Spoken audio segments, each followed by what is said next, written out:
Hello and welcome back.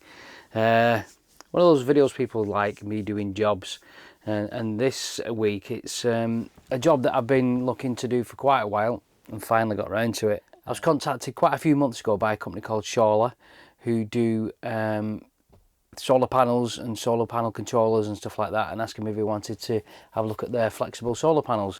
Initially I said yeah, I'll have a look at it and see what it's all about.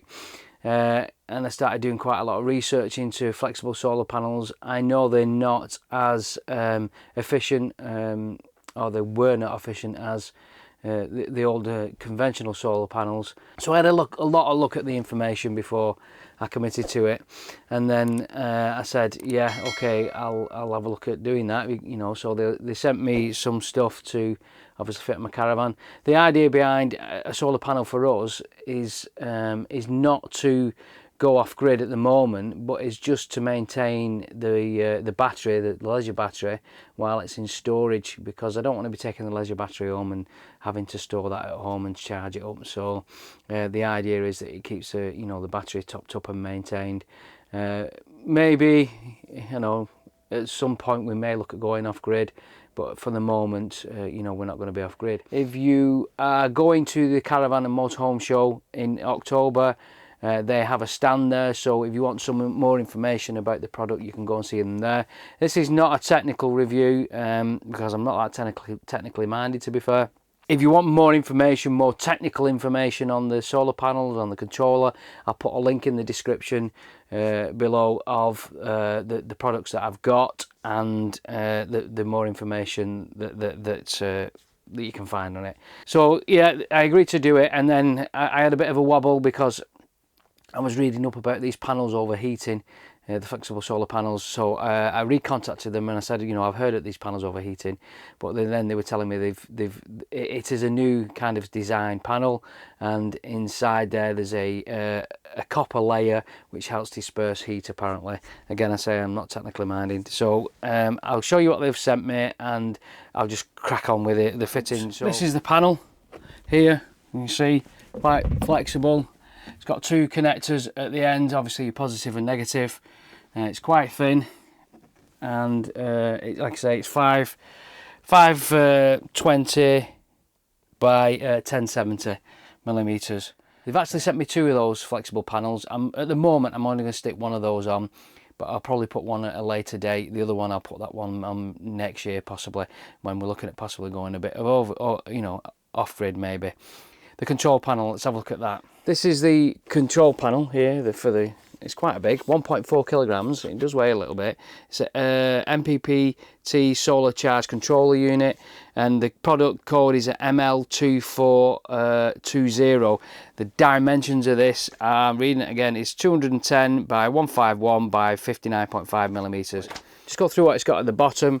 You've got solar panel positive negative, then you've got battery positive and negative, and then the load positive and negative. At the bottom it's got that's a communications interface. That other one there, and just reading off it, is the external temperature sampling interface. If you want some more technical details on this, again, I'll put a link in the description below for those technically minded people who want to read all the gubbins and bits and bobs of that. I'll put that in the description below. You can click on that and read that to your heart's content. Right, we now have the controller unit mounted.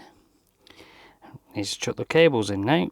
Okay, dismantling of the Caravan. So the microwave's out, the microwave's there. I've had to feed the cables up through into this cabinet. Try and get some light for you. Into the cabinet there. And I'm going to go through the roof here. And I'm actually going to put a connection here for the solar panels, and then if need be I can disconnect it from there. The main thing with this is when you're doing these cables is to make sure that the cables are the same length. Same when I did the motor mover, the cables from the solar panel all the way down to the controller unit must be the same length, your positive and negative cables.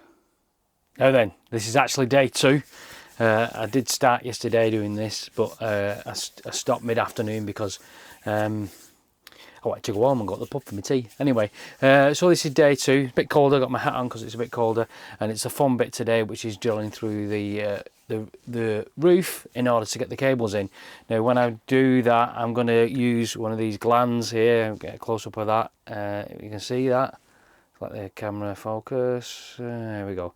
And it's a twin gland.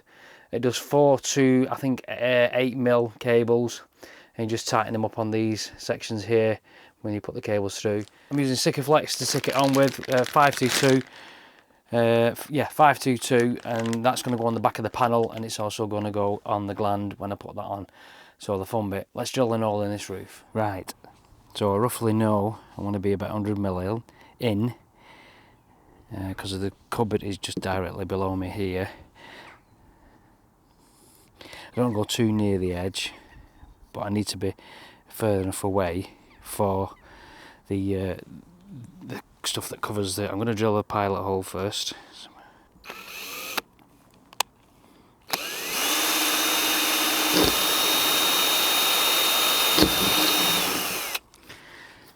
Right, let's see what that's brought us out inside. Right, that's brought us out in a good position inside. What I'm using is a 38mm core drill bit that I actually used for putting my antenna on for my internet. So I'm not going to push any pressure in, I'll let the drill do the work.